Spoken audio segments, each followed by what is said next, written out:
Well, hi everyone, and welcome to the AT&T Countdown to Kickoff. Very big match tonight for Atlanta United. Three remaining. Probably will need results in all three to make the playoffs, and it starts tonight at Exploria Stadium, place they've never lost before, but they're going to take on Orlando City, who is currently fourth on the Eastern Conference table.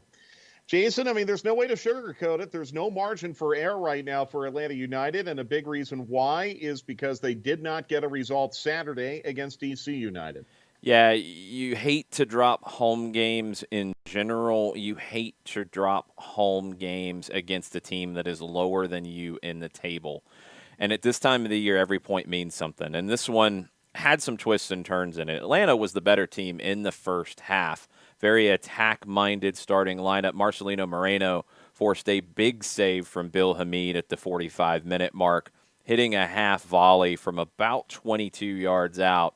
Hamid was able to get his body behind it, push it wide. Second half, Atlanta was not as strong. DC really didn't grow into the match in a big way, but they got a set piece. Julian Gressel plays it into Russell Canals. It gets through Miles Robinson on the backside. It gets through Brad Gazan in goal, and it finds the back of the net. What was already a kind of desperate situation for Atlanta ramped up a lot with that one. They responded really, really well. Brooks Lennon with a beautiful ball, top of the six. John Gallagher throws his body in front of the defender, gets to the spot first, and it's an equalizer. At this point, Atlanta is not satisfied, but you have to be happy that you've had the response to come back in this. Gallagher getting inside of a Dewey Achem. So Atlanta's 1-1, but they have made a number of changes to be even more attack-minded. It caught him at the very end. Brooks Lennon gets beat on the dribble. Riva steps away from the two center backs, loses everybody in this movement. You can watch Rivas here inside of Miles Robinson, drops off with the ball from Paredes, beats Gazan to the near side, and it's a 2-1 winner for DC, which nobody expected coming in, and Atlanta United really couldn't afford to drop. No. Now, Atlanta United still has a path to get back above the playoff line in the East, and it could even happen tonight if they get a win and if other results go their way. You would need Chicago to lose to Philadelphia, Miami to lose to Dallas, but it is possible that could happen tonight. Chicago still has a match in hand. Long way to go, a week and a half left in the season, and Atlanta United, like I said, they're going to need results very likely in all three of these remaining matches. So here is the lineup that Stephen Glass will deploy in hopes of getting that result tonight. And when we found out yesterday that Miles Robinson would not be available, Jason, we expected the back line would look a lot different for Atlanta United tonight, and in fact it will. We didn't expect Brooks Lennon would not be starting in this match. Brooks Lennon is on the bench. He's played a lot of minutes in a short period of time. Lawrence Wyke comes in for him defensively. Anton Walks comes back into the starting lineup.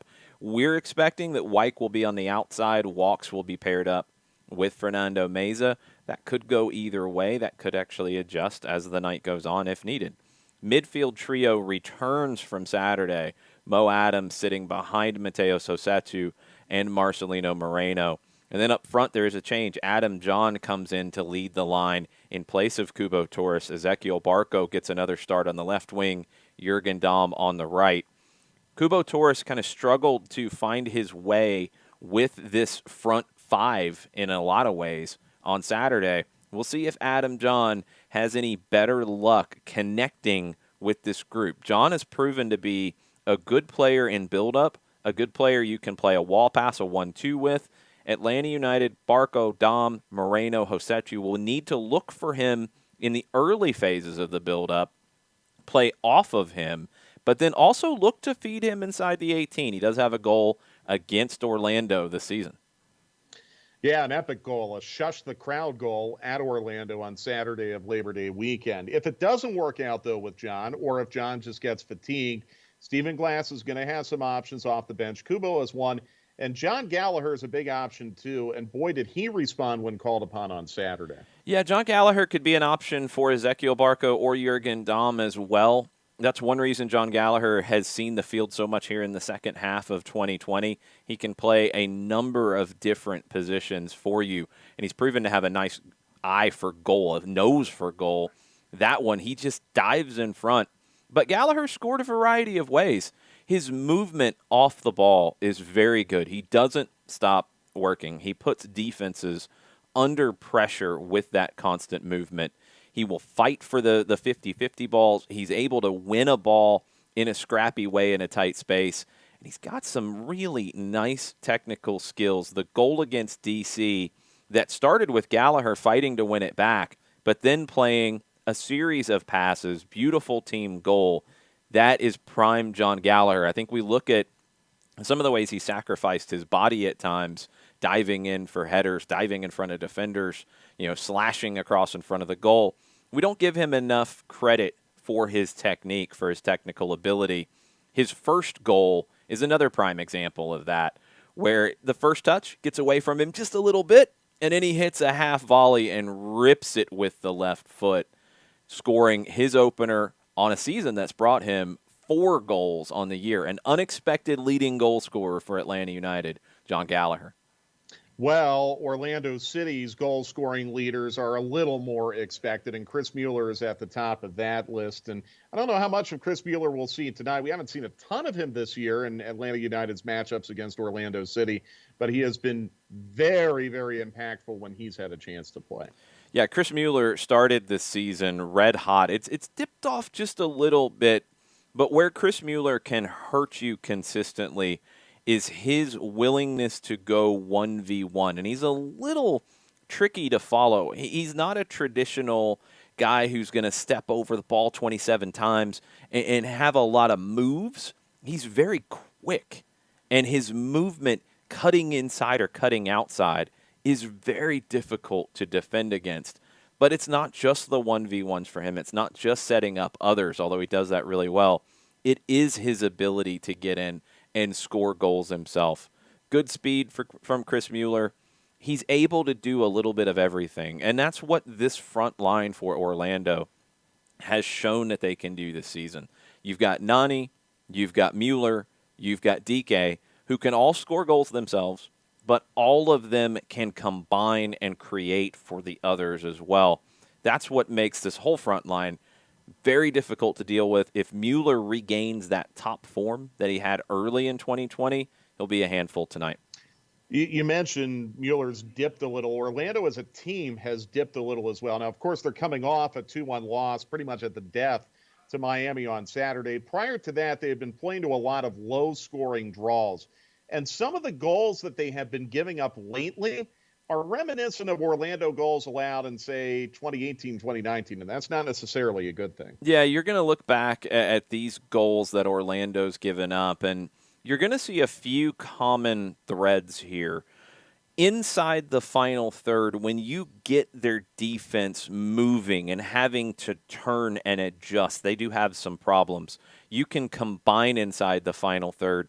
They leave some gaps between their midfield and their back four. If Marcelino Moreno, Mateo Sosetu can find those half spaces, could be very dangerous. Ezequiel Barco loves to play in those little half spaces and combine. If Barco and Moreno can find those spaces that we're seeing here in these goals from New York City and from the Red Bulls, Atlanta can find the back of the net from the run of play tonight. Orlando's just gotten a little bit sloppy at times defensively. It looked that way against Miami on the weekend as well. They are prone to giving up goals off of crosses as well. And that is something that Atlanta United has done very, very well this season. You don't have Brooks Lennon tonight. You're going to have to get the crosses from elsewhere. Jurgen Dahm has put in a large number of them. George Bello has put in a large number of them as well.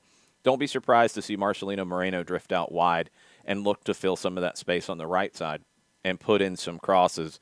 As we've seen, Adam John can find the back of the net on crosses for Atlanta. Breck Shea has done that against Orlando this season for Miami.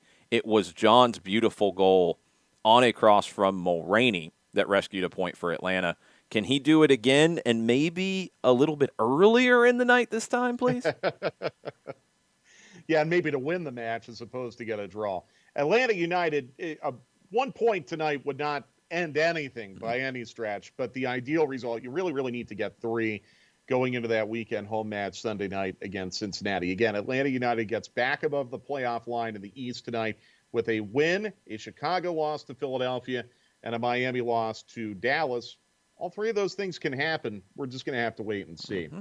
Thank you for joining us on the AT&T Countdown to Kickoff. Kickoff tonight in Orlando, by the way, just a little bit before 8 o'clock, 7:55 Eastern Time. You can watch it on FS1 and listen to Jason and I on Sports Radio 92.9 The Game.